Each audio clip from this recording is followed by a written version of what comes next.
Hey everyone, well, welcome to the 31 Minute Podcast. This is the first one, Broccoli. It is, the first one. First one. I'm going to have to wear glasses today because I have to read a few notes that I've taken. So on this one, I just want to explain what this is about. We've stopped doing the Matt Steinway podcast and we've changed it to the 31 Minute Podcast because it's going to be a little bit more in-depth. It's going to cover a few things a bit better and it's going to have other people on it as well. It is. Yeah. So more than just the broccoli. Yes, no one wants just the broccoli. So let's talk about 31 minutes quickly. So I think the whole 31 minute concept is about health, commitment and better in any area of your life. 31 minutes is about not letting yourself down because I think it's so easy to let yourself go. Yeah. And whether that's at work, momentum at work, or it's your fitness, or it's time with your kids, or it's a hobby, it's the same thing. And it's easy to go a full day, be busy, let life own you, and not give yourself anything. Not give those meaningful things that are going to fill your tanks any focus or effort at all. Yeah? Yeah. You're just nodding. I'm just nodding. Admiring. You're in another world in your mind. I could see it in your eyes. So like improving your life one day at a time, that's how I see it. You know, there's other concepts on Instagram and you know, like Grant Cardone, for instance, he talks about 10xing your life. I think that's all good, and it sounds great, but really you only have control of the day. Yeah. And you know, 10 timesing this, or 2 timesing this, and 3 timesing this, that's fine. But I think just a little move forward is where the power is. Yeah. So a little move forward is like it gives you a sense of accomplishment, gives you a sense of increases your self-esteem, gives you momentum. Like actually you can feel your energy moving forward and you start to change. Yeah. Like you really start to change. There's a lot of people that post 31 minute stuff on our Instagram and you know, their accountability around it and their commitment around it is excellent. It's like you can see themselves moving. Why do you think they're so accountable to it, and why do you think they're so? Because it's good. Yeah. Because it's achievable. Yeah.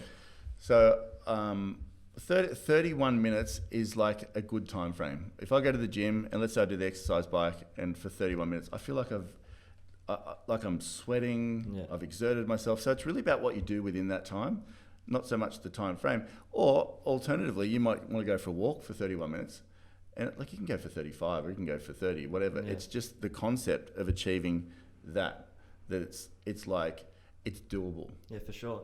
Yesterday, perfect example. Had to go out for dinner at like 6:30, I think it was, and I kind of finished work around 6. I finished that IGTV video, and I was like, do I even have time to go to the gym? And then I just thought about 31 minutes, and I went for 31 minutes, and I felt as tired as ever. Yeah. Like, it was so quick, and in and out, bang, and I still went to dinner and everything. It is true. Like you're right, and it's a bit like the weather. Some days you're going to feel like beautiful, sunny, amazing. Other days you're going to feel rainy, cloudy, not great. Yeah. But you can still do it. Like yesterday I went to the gym. I don't know what happened with my cardio levels, but my cardio was just nowhere. Yeah. Like I was on the exercise bike. Actually, I started to do legs and I just didn't have the energy for it.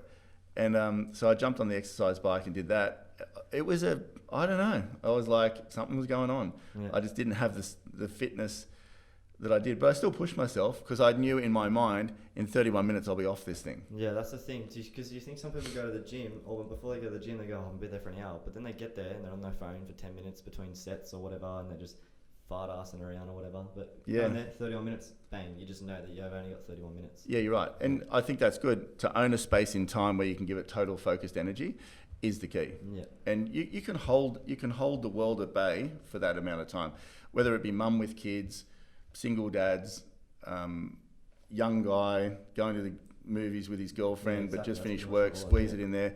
Yeah, so there it is about there really is no excuse. Yeah. And that's why I like it. So this podcast, there's going to be a lot of info. We're going to bring experts in to talk about, you know, health or results or, you know, all sorts of different things, high performance.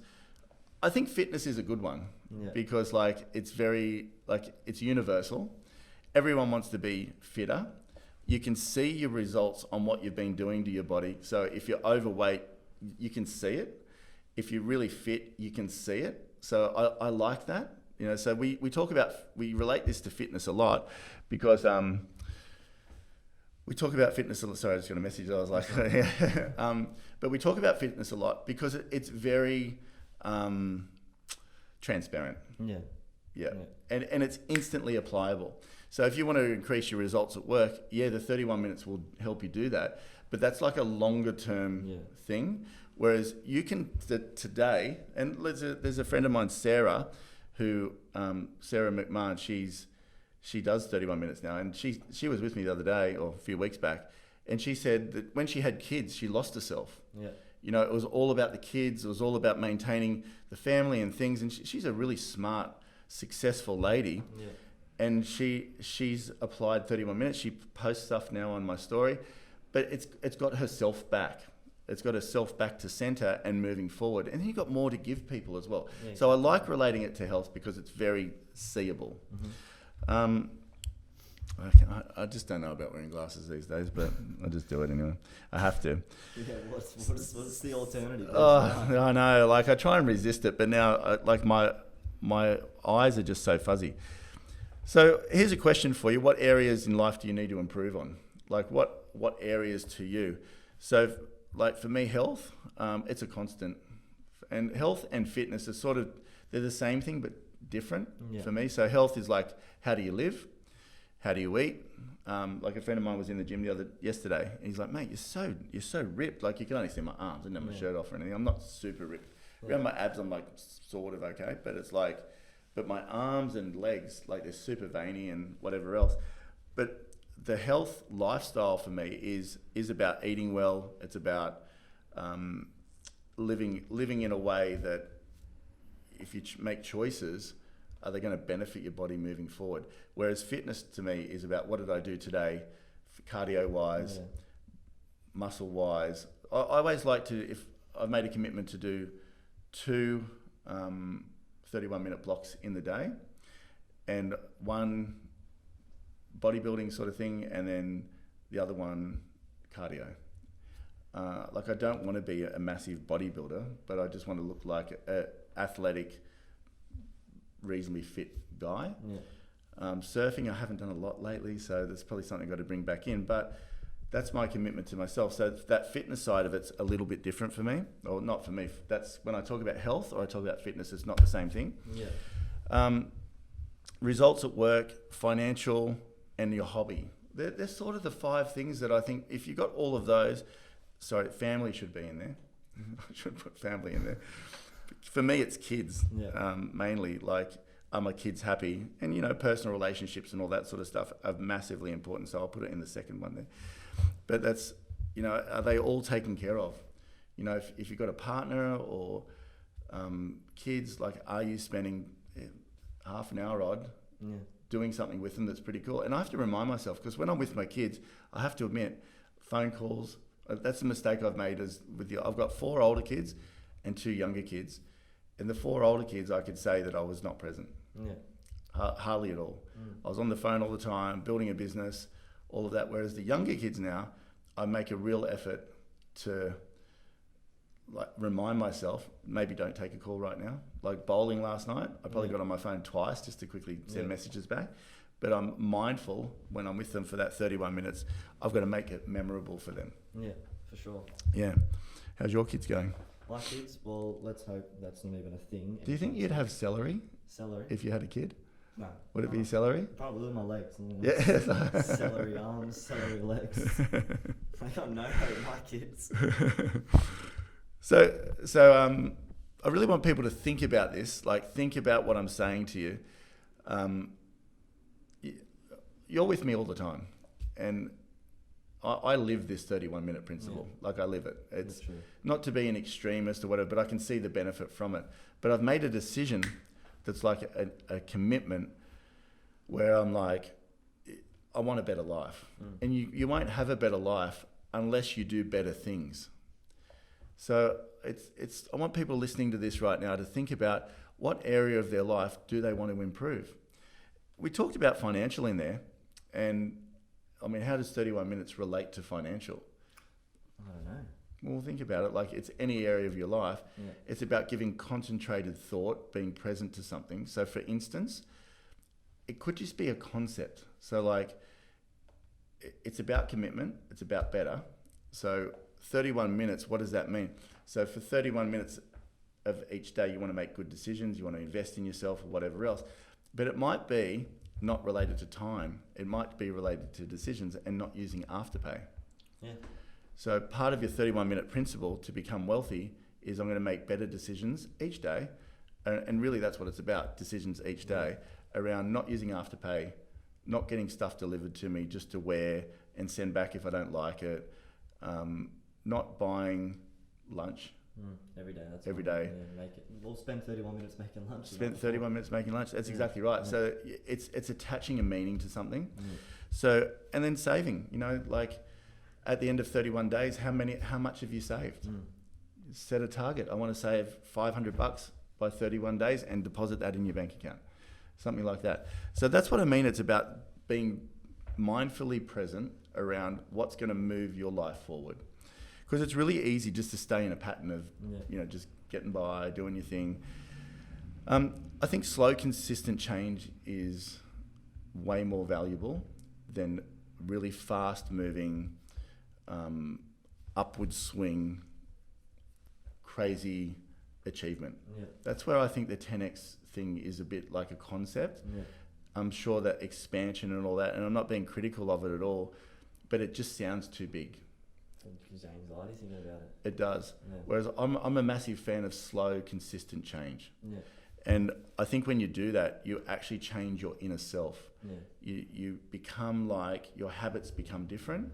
So if you gave it 6 months of 31 minutes in the gym, 31 minutes of exercising, 31 minutes with your family, 31 minutes, blah, blah, blah, over 6 months, you're going to have a changed self. And I really think that's what it's about. It's not like, I've experienced it myself. When you achieve success too quickly, it can become a bit unsteady.